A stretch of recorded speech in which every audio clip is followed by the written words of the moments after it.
Yo, what's going on, guys? Crispy Flakes here. I'm proud to present you guys. Well, actually, I'm not presenting it, but I'm going to tell you guys that haven't known it yet. Ja Morant, your 2022 NBA Most Improved Player, man. I got to say straight up, I'm looking forward to talking about this young kid right here just because it's such a beautiful thing when you get to see that level of improvement, but also when you just watch like a young player just blossom in what you are knowing to be an NBA superstar. Like those faces, man, where it's like it's the players that get talked about decades from now. You know what I'm saying? Just like those guys, just it's like, oh man, like yes, the scouts knew what they were talking about when they drafted him, right? But before we get going on today's video, man, remember here joining us is Dame Dollar.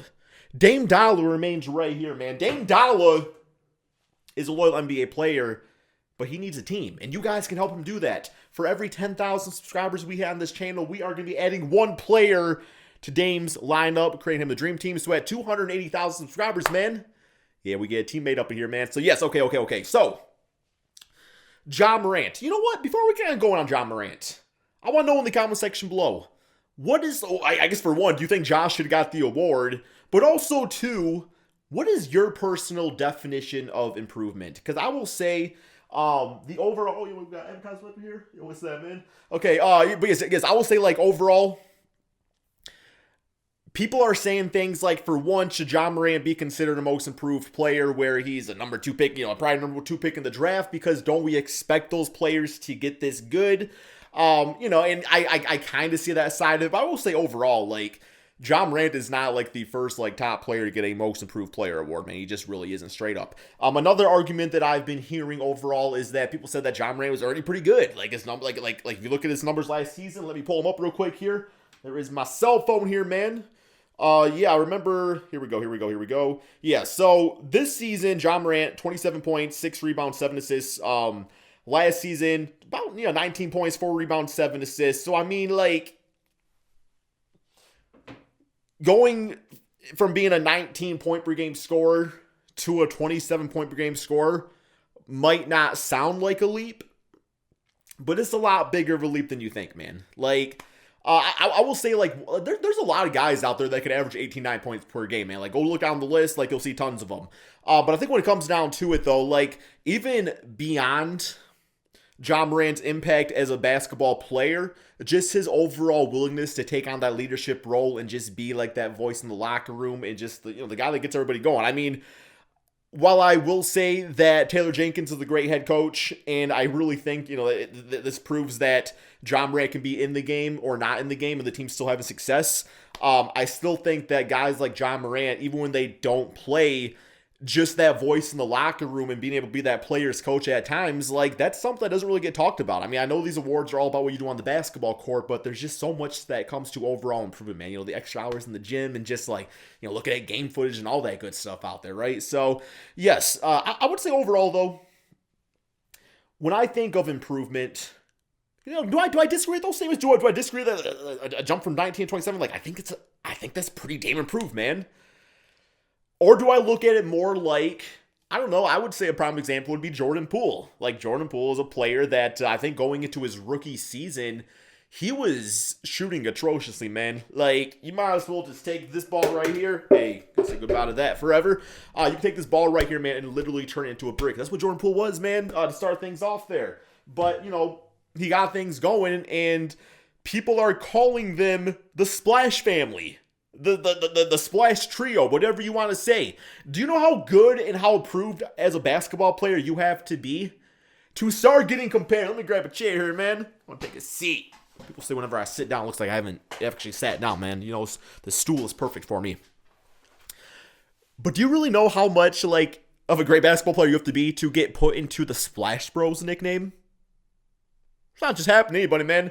Like, I could see, if Ray Allen came out of retirement, you might call him, like, the Splash Father or something. But Jordan Poole is he's literally inserting himself into the Splash Bros family. Like, that is crazy. That's crazy. And, but I don't know.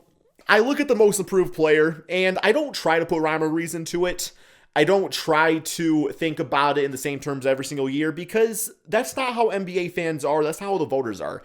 Every single year, there's a different criteria to the award, and a lot of it can be story driven. The MVP award, man, like, look at it every single year. You can think of a really good story for why the MVP is. And then the prime example of saying that, like Russell Westbrook averaged a triple-double a few seasons ago, won MVP, and now people don't care about it. Like, it's all just based off of that.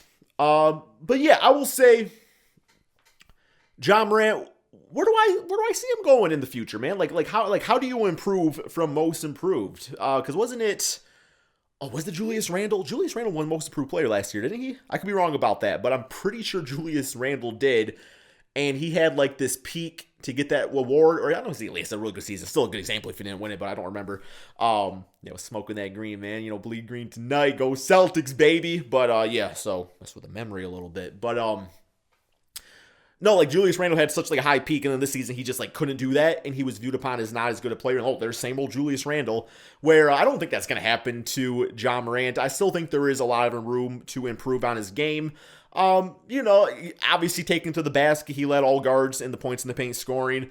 As far as his 3-point shot, that has room for improvement, more consistency to it. I know his mid-range game, while it is like a dying art in the NBA, I still think the mid-range game has some usability to it, so that's something you can always work on too, man. Obviously staying healthy, that's a lot of that is stuff that you do off the court, and just keeping yourself physically fit. And Ja Morant definitely is physically fit. This dude can jump out of the damn building, right? But and all some of it's just not getting injured, just like not losing the luck of the draw like that, right, man? But no, I expect him to remain at least at this peak for a very long time. I would say based off of that team, having guys like Desmond Bane, who I think are also going to continue getting better and better. Having Jaren Jackson out there, man. You have, Dylan Brooks, just a really solid foundation altogether, man. Like, I don't see it ever being a situation where Ja Morant has to go like James Harden, Houston Rocket hero ball mode, and it's like, we're going to see him average like 45 points and like 17 assists and 19 rebounds this season. I don't think Harden ever did that, but maybe at a ring in Houston. But no, man. I love how he plays the point guard role. I think he shows great leadership out there. I think to improve more, it's just all going to be about bringing it together, making smart decisions on the court and everything like that. But I do know also that there's points at times where people were talking about Ja Morant literally as MVP. Now, he didn't make for a finalist for the MVP voting, but people were talking about him like that. And really, I think the only thing that kept that derailed was the injuries during the season. Like, if he played an entire 82 games, which I will say, maybe that's what he focuses on next. An 82-game full-on season, at least 72, man. At least 72. And I don't mind a little load management every now and then. But, when you're that young, your team needs you and everything like that. And I'm sure Ja Morant would want to be out of, in every single game he could possibly play, right? But, yeah, man, that's all we got for this video right here. So hopefully you guys are enjoying this new little kind of, I don't know, man. Hopefully no ads are playing, okay, man? I don't got the YouTube, whatever it's called up in here, man. But, no, hopefully you guys are all enjoying this.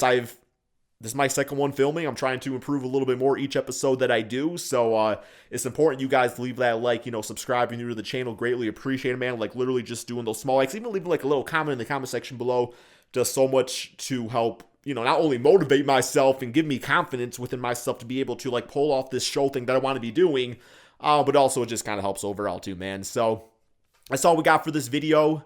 Thank you all so much for watching, and peace out, my friends.